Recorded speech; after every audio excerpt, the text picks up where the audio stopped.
When they fought over my mother's money, I didn't say a word.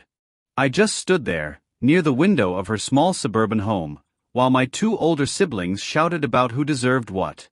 The lawyer sat awkwardly at the dining table, pretending not to hear the bitterness spilling across the room. I remember thinking, she's not even buried yet, and already they were dividing her things. My mother, Eleanor, was a quiet woman. She loved her roses, her morning coffee, and the sound of old country music playing softly from the kitchen radio. I used to come by every weekend when I could. Sometimes, I missed a few. Work, meetings, the usual excuses. But I never ignored her completely. I couldn't. She raised us alone after Dad passed. 3 kids, 1 small house, and a life held together by patience. My brother, Mark, always thought he was the smartest. My sister, Diane, played the victim whenever things didn't go her way. Me, I just tried to stay out of the mess. But when Mom fell sick, everything changed. Mark and Diane suddenly became concerned children. They took turns visiting her, posting pictures online, making it look like they were the ones who cared. But when it came to hospital bills, they disappeared. Mom never complained. She said, "They're busy, honey. Everyone helps in their own way." She believed in goodness, even when it hurt her. The day she passed, I felt something inside me go quiet. I wasn't angry. Just hollow. Like a room after everyone leaves. The silence doesn't just stay, it grows. At the funeral, Mark stood beside the priest, pretending to wipe tears that weren't there. Diane wore a black dress that looked more like a costume than mourning. I buried my hands in my coat pockets and tried to focus on her face in the casket, peaceful, as if she'd finally escaped the noise of us. Afterward, when the lawyer read her will, I learned something that stunned me. She had divided her modest savings, around $40,000, equally among the 3 of us. But there was a note attached. A single sentence, written in her delicate handwriting. Use this money to do something good. Not just for yourself, but for the person you become after I'm gone. Mark laughed when he heard that. Well, Mom knew I'm the one who actually knows how to use money, he said, folding the paper like it meant nothing. Diane nodded along, already talking about a new car. I just sat there, quiet, running my fingers over her words. Something about that sentence stayed with me. Maybe it was the way she said after I'm gone. Like she knew her absence would test us more than her presence ever did. Weeks passed. The house grew silent. Mark sold his portion of Mom's home to Diane and moved out of state. Diane, despite her big talk, stopped answering calls. She said she was too busy, starting fresh. And I stayed. I kept the part of the house that mattered, the garden. Her roses. The place where she used to hum old songs while pruning the stems. At night, I'd make coffee and sit by the window. The same window I stood near when they argued about her money. And every time the wind brushed through those roses, I could almost hear her voice again. Calm. Gentle. Forgiving. That's when I decided, I wouldn't fight them. I wouldn't prove who cared more. Life would do that for me. And it did, just not the way I expected. I grew up in that same old house on Maple Street. The paint on the porch was always peeling, and the wooden steps creaked every time you walked up.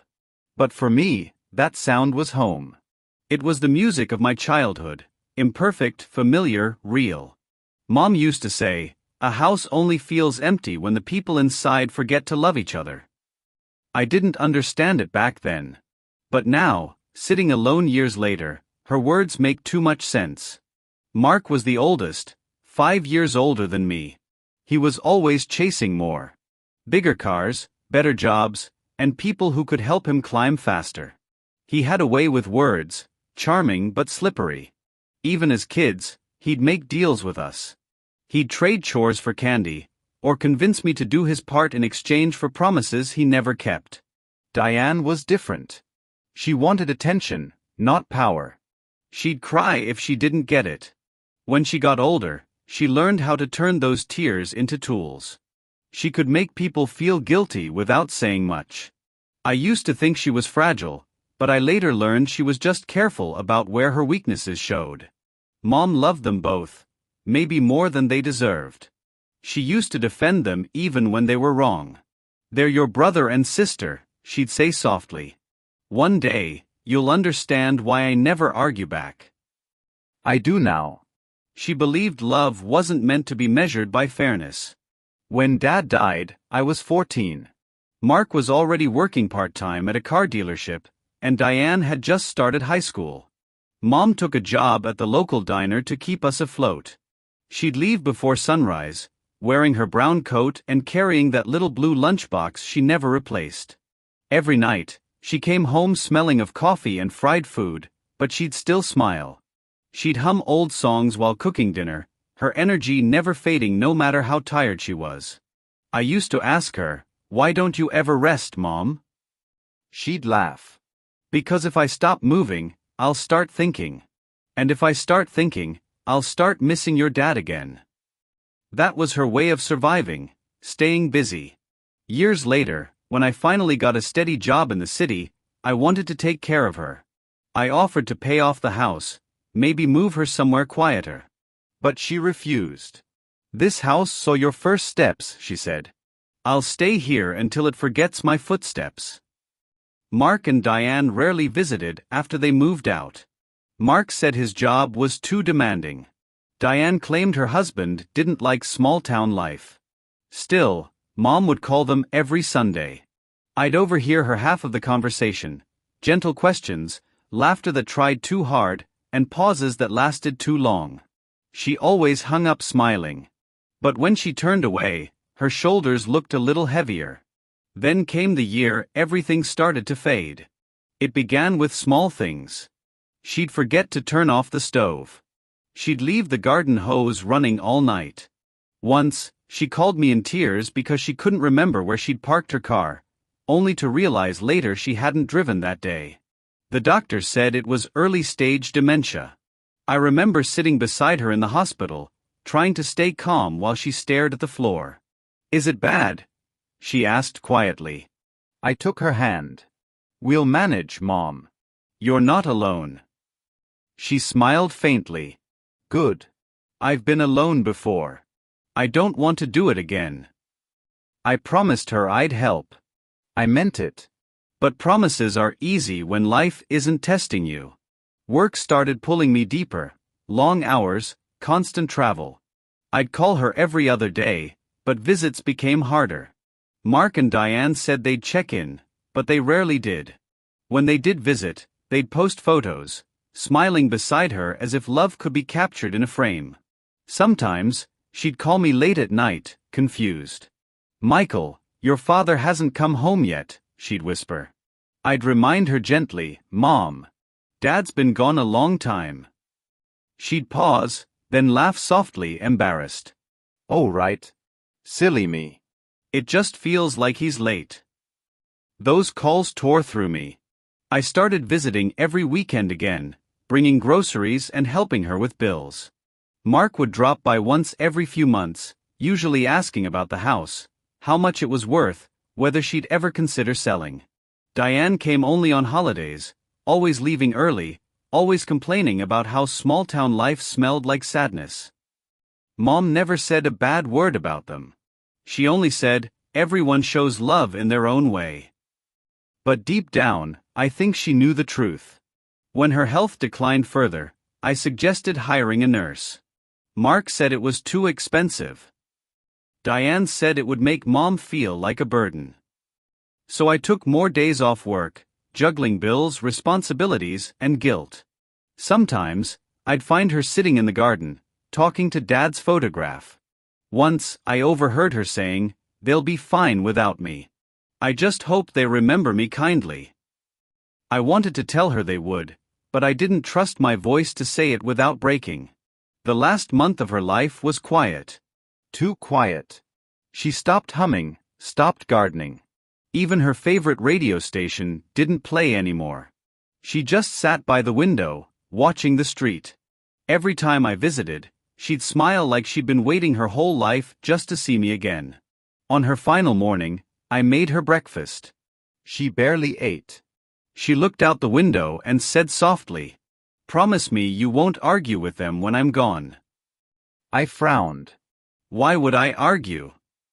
She smiled faintly. Because love becomes fragile when money enters the room. She passed away 2 days later. Peacefully. At the funeral, I remembered that last line again. I didn't know how right she'd be. Because the moment her body was laid to rest, my siblings' true colors started showing. And that's where the quiet storm began. The kind that doesn't rage outside, but inside the walls of a family that's forgotten how to love. After the funeral, the world didn't stop. It never does. People came, said the usual kind words, brought casseroles, then went back to their lives. I stayed behind to clean the house. Her scent still lingered on the curtains, her shoes still rested by the door. I couldn't bring myself to move them. The day after, Mark called. "Hey Mike," he began, his voice too casual for the moment.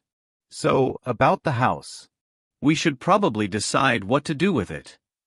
I stared at the phone. "It's only been 2 days. "I know," he said quickly. "I'm just saying, it's better to handle these things while everything's fresh. You know, before legal stuff gets complicated." Legal stuff. That's all she had become to him, a case file. Diane joined the conversation a few hours later, insisting we sell it before it loses value.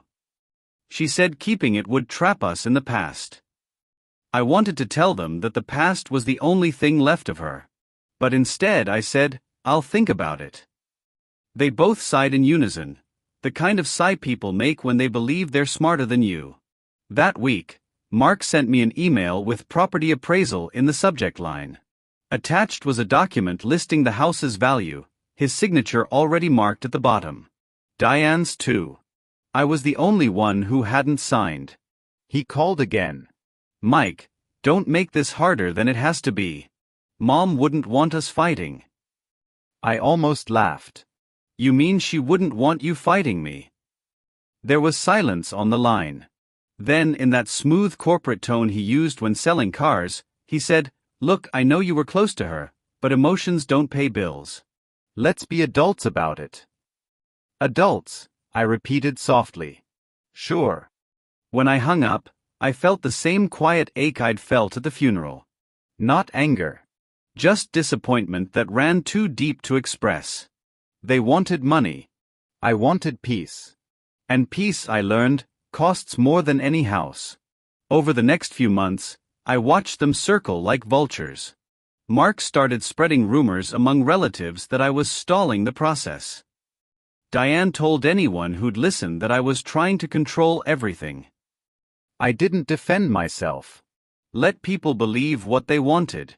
Instead, I focused on the garden. Her roses were blooming again, despite the neglect. It amazed me how something so delicate could survive storms, frost, and time. Maybe that's why she loved them. They were proof that beauty can endure pain. One afternoon, I found an old notebook on her bedside table. Inside were pages of notes, grocery lists, recipes, reminders to call Michael. But near the end, I found something else. A letter she never sent. "If they ever fight after I'm gone, tell them I forgive them already. But forgiveness doesn't mean forgetting. It means I hope life teaches them gently what I could not." That sentence burned itself into my heart. I folded the page and kept it in my wallet. It reminded me that revenge wasn't always about winning. Sometimes it was about waiting, quietly, patiently, for truth to reveal itself. A few weeks later, Mark drove down from Chicago. He arrived in a shiny SUV, sunglasses on, looking like success. Diane came too, wearing an expensive coat and her usual perfume that filled the room before she even spoke.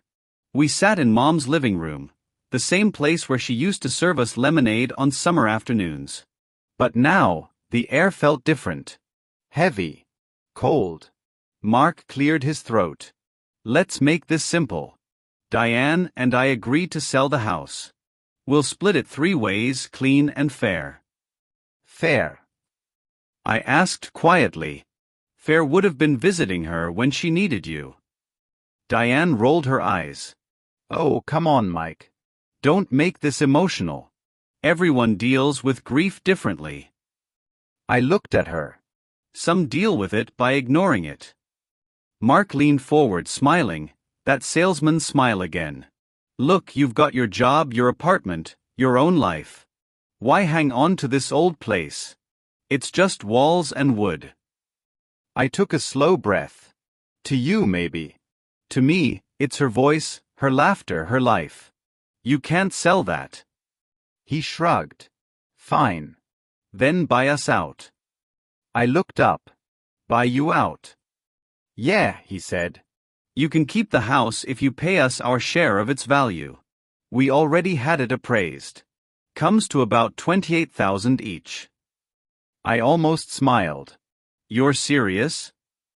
Completely, he said. You've got a good job. Shouldn't be hard. Diane crossed her arms. It's the fair thing to do. I wanted to argue, but I didn't. I knew exactly what they were doing, pushing me into a corner, hoping I'd cave. Instead, I stood up, walked to the kitchen, and poured myself a glass of water. Then I said calmly, all right. Give me 6 months. Mark blinked. 6 months. Yes. I'll pay both of you your share. But once I do, this house, and everything in it, is mine alone. No claims, no memories, no visits. They exchanged a glance, probably thinking they'd won. Deal, Mark said, extending his hand. I shook it without flinching. Because what they didn't know, what they never understood, was that I'd already learned the quiet art of patience from the woman they ignored. Those 6 months changed everything. While they spent their money on new things, I saved every penny. I sold my car, moved closer to work, and worked extra hours. It wasn't easy, but it felt right, like I was protecting something sacred. In that time, I also started something small, a flower stall. It began with her roses. I'd cut them, wrap them, and sell them outside the office district on weekends. People loved them, said they smelled like real flowers, not the kind grown in greenhouses. Soon, I started growing more, lilies, tulips, daisies. The garden she'd loved so much became my quiet business. The same hands that once watered those flowers in her memory were now shaping my future. By the 5th month, I had more than enough to pay them both. Mark looked surprised when I sent the bank transfer. Didn't think you'd actually do it, he said. I always do what I say, I replied. He laughed. Good for you. Hope it's worth it. It was. Worth every dollar. But that wasn't the end. That was just the beginning of how life quietly turned the tables. A year later, I expanded the flower stall into a small floral shop. I named it Eleanor's Garden. Customers came not just for flowers, but for the peace that lingered in the air. The shop became known for its calm atmosphere. People said walking in felt healing. I never told them why. One afternoon, as I was arranging bouquets, Diane walked in. She looked different, tired, thinner, her eyes restless. Mike, she said softly. I heard about your shop. I smiled faintly. Word travels fast. She hesitated. Listen, I could use some help. My husband left. Things aren't great. I was wondering if maybe. Diane, I interrupted gently. You once told me the past traps people. Remember? Her face flushed. I didn't mean. I know, I said calmly. But this place, this house, this garden, it saved me. I can't save anyone else with it. She nodded slowly, realizing that forgiveness doesn't always mean returning to what broke you. 2 months later, Mark called. His business had collapsed. He needed a loan. I listened quietly, leaning against the counter, surrounded by the smell of roses. Mike, you've done well for yourself, he said. Help me out just this once. For a moment, I thought about Mom, about how she'd tell me to be kind. And so I said, I can't give you money, Mark. But I'll give you something Mom gave me, patience. You'll need it now. He hung up without another word. That night, as I closed the shop, I stood in the garden. The same wind brushed through the roses, and I realized, the silence that once hurt me now felt peaceful. Mom was right. Love becomes fragile when money enters the room. But peace grows when you stop chasing fairness and start trusting time. Life has a strange rhythm. It doesn't always reward those who rush. Sometimes it waits, watches, and balances things in its own quiet way. That's what I started to understand during the second year after Mom's death. The flower shop had grown, slowly, honestly. I opened early, closed late, and treated every bouquet like a message. People came from nearby towns just to order flowers that feel alive. I never advertised. The best things in life don't need to shout. Behind the shop was still her garden, the same patch of earth she once called her peace. I kept it exactly how she liked it. Roses along the fence, daisies by the steps, and the small bench where she used to read. Sometimes I'd sit there with my coffee, close my eyes, and feel her presence, not in some spiritual way, but in memory. I didn't realize then that the quiet life I'd built was slowly becoming my revenge. Not the bitter kind, but the kind that humbles those who once thought you were nothing without them. It started with Mark. He called me one afternoon out of the blue. His voice didn't carry the confidence it used to. "Hey, Mike. Long time." "Yeah," I said, keeping my tone even. "How are you holding up?" There was a pause. Then a shaky laugh. "Not great. The market's bad. Lost a couple of dealerships. You know how it is." I didn't know. I'd never gambled with people's trust like he had. He sighed. "Listen. I might have been hard on you before. About the house. But you did good with it. I can see that now." "That house was Mom's heart," I said quietly. "You can't buy something like that." "I know," he said softly. "Guess I learned that the hard way." I could hear him trying not to sound defeated. Pride still wrapped around his voice like an old coat that didn't fit anymore. "I'm starting over," he continued. "Smaller place, fewer people. Maybe that's what I needed all along." "I hope it brings you peace," I said. He laughed again, hollow this time. "Peace. Yeah. I used to think success meant not having to ask for it." Before hanging up, he said something I'll never forget. "You were right to stay quiet, Mike. The world catches up to people like me eventually." When the call ended, I sat for a while, thinking about how my mother used to say, "Time doesn't punish, it teaches." Maybe that was what was happening. Life wasn't punishing Mark. It was teaching him in a language he could finally understand. Diane's lesson came differently.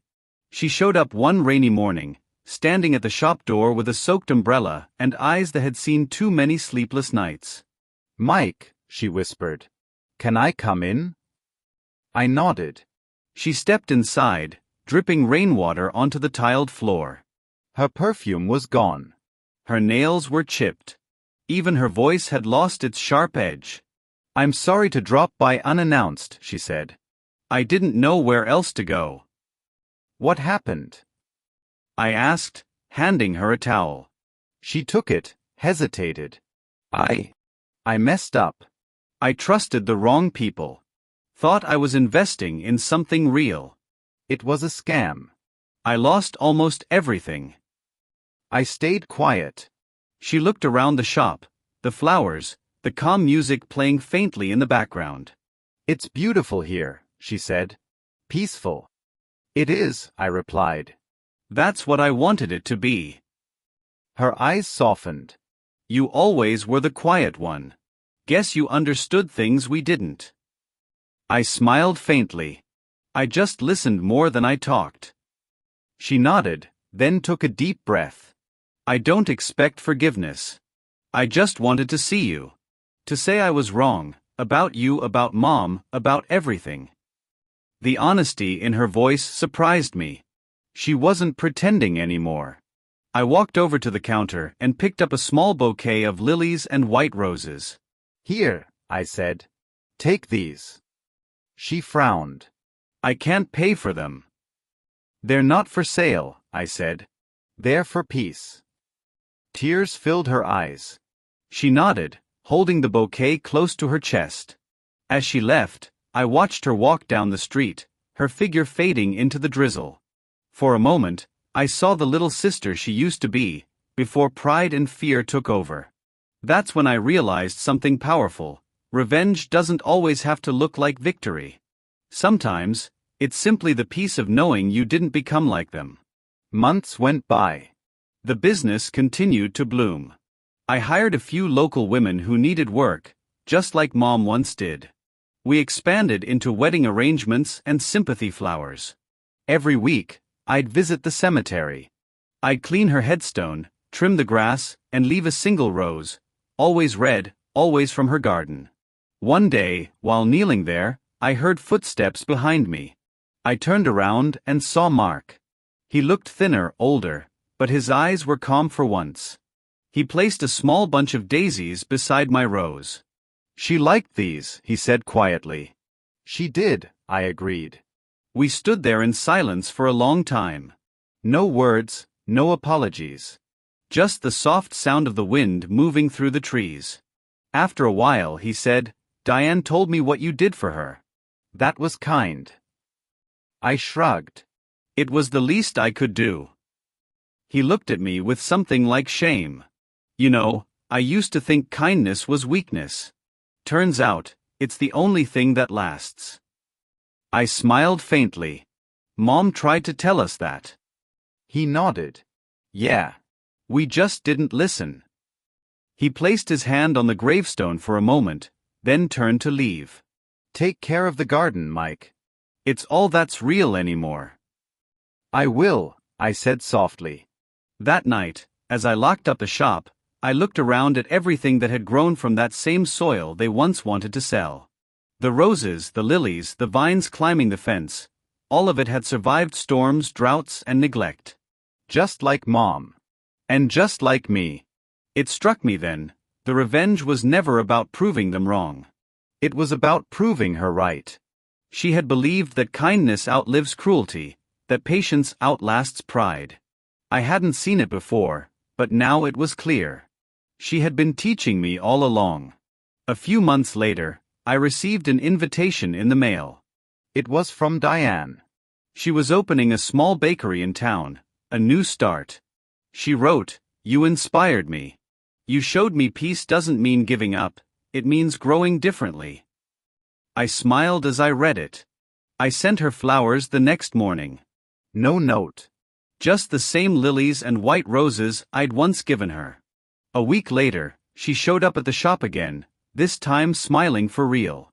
"You remembered," she said. "I remember everything," I replied. We talked for a while, about Mom, about life, about how strange it felt to finally breathe without guilt. She told me Mark had found work at a smaller firm, doing honest labor for the first time in years. "He says it feels good to earn again," she said. "Then maybe he's finally home," I replied. That evening, I went back to the garden. The sky was orange, the air soft. I sat on the bench and closed my eyes. For the first time in a long while, the silence didn't ache, it healed. And somewhere deep inside that quiet, I heard her voice again. Not as memory, but as peace. "You see, Michael," she used to say, "time has a way of returning what's truly yours, not when you demand it, but when you deserve it." And she was right. Because in that moment, surrounded by the scent of her roses, I understood. Revenge had never been my purpose. Peace had always been the destination. It's strange how life has a way of correcting itself, not through loud retribution, but through quiet balance.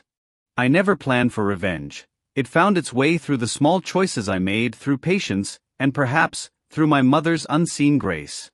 After I bought Mom's house, I decided to restore it, not just the structure, but the soul that had long been neglected.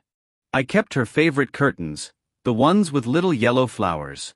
I repainted the living room in the same shade of pale green she loved. I planted roses in the backyard because she used to say, "Roses are like people, they bloom best after they've been cut." I hired a small local company for the renovation.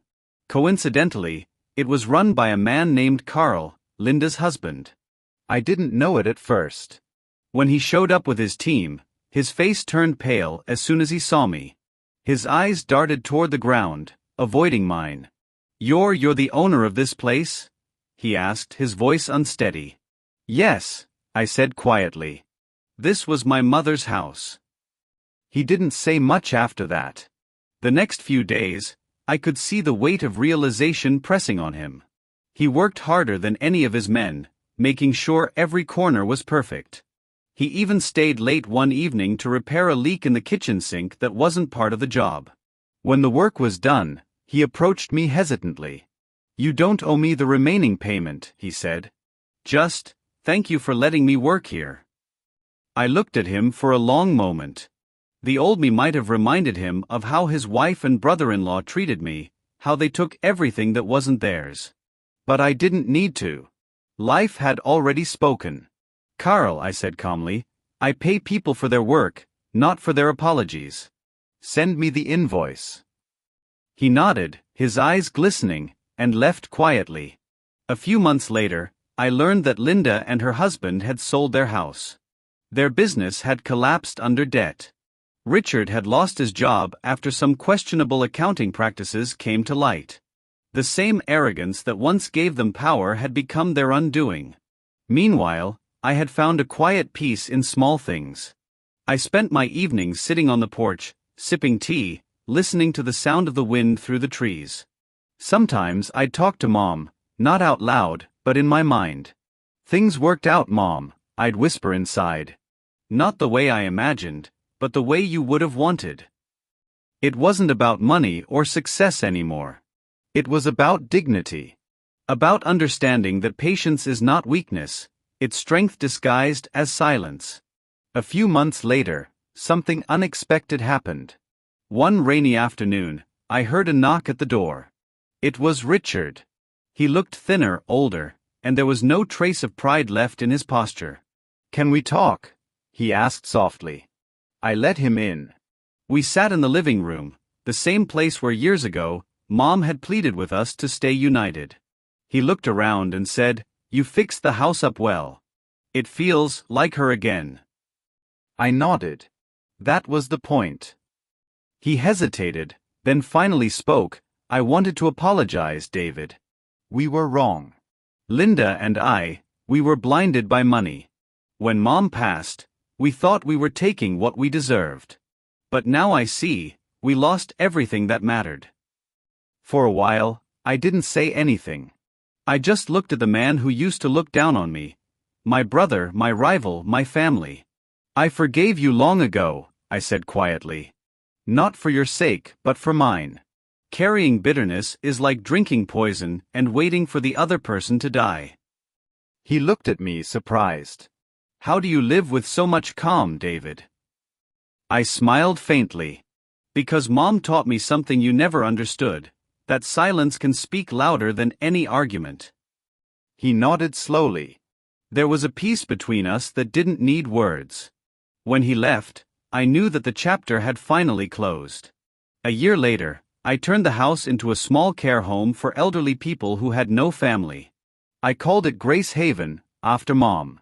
The first resident was a kind old lady named Margaret, who reminded me of her. Same gentle eyes, same way of folding her hands while talking. Every time I walked through those halls, I felt her presence, not as a memory, but as a living energy.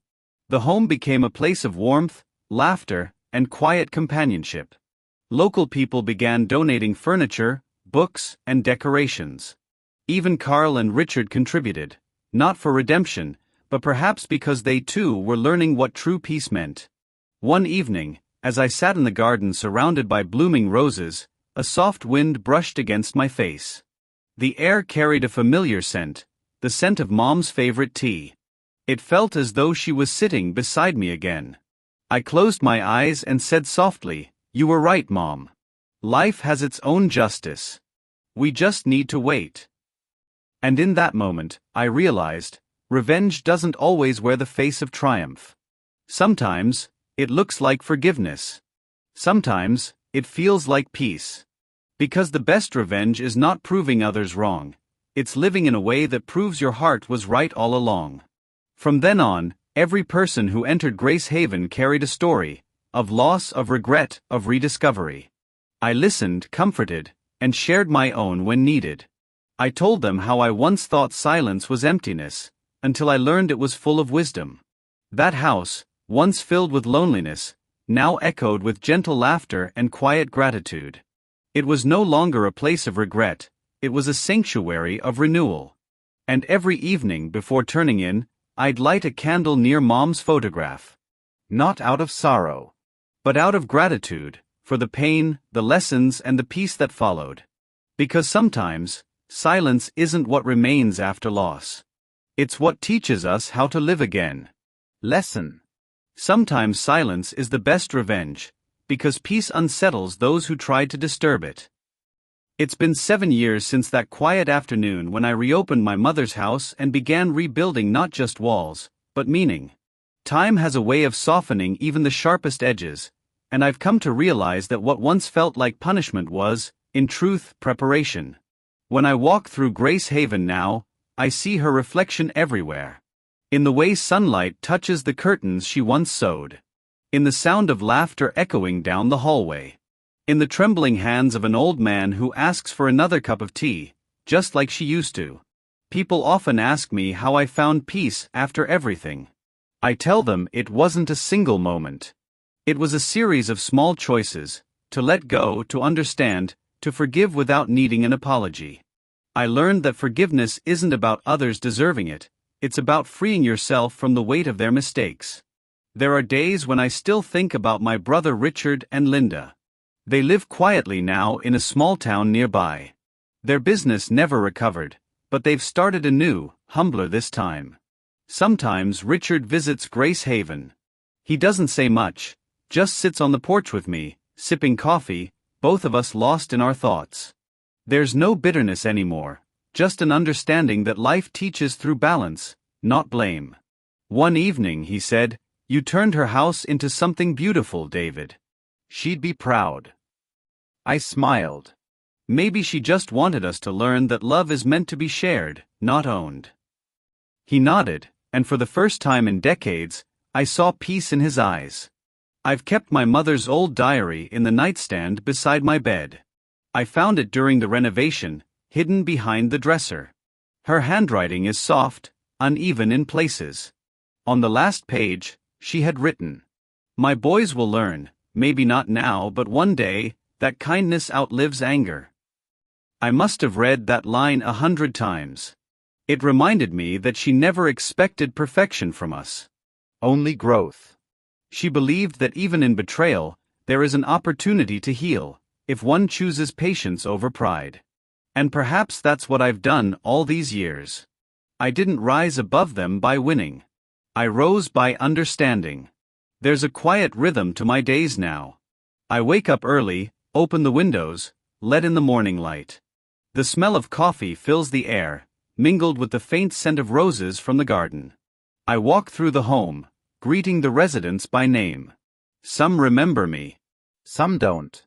But every smile I receive feels like a fragment of my mother's love finding its way back to me.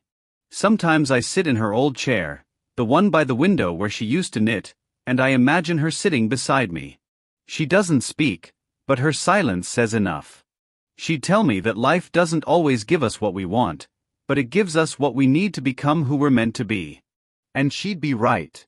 There's something deeply humbling about realizing that revenge, when left in the hands of time, becomes justice, quiet, graceful, and beyond control.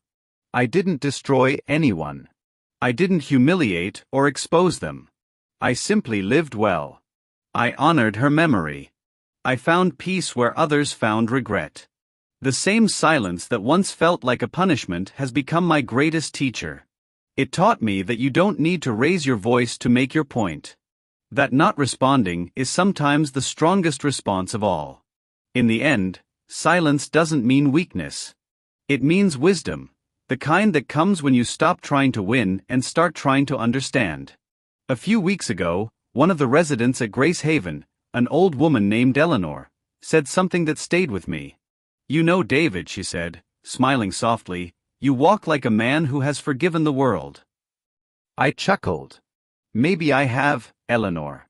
Or maybe I just learned that holding grudges is too heavy for an old back.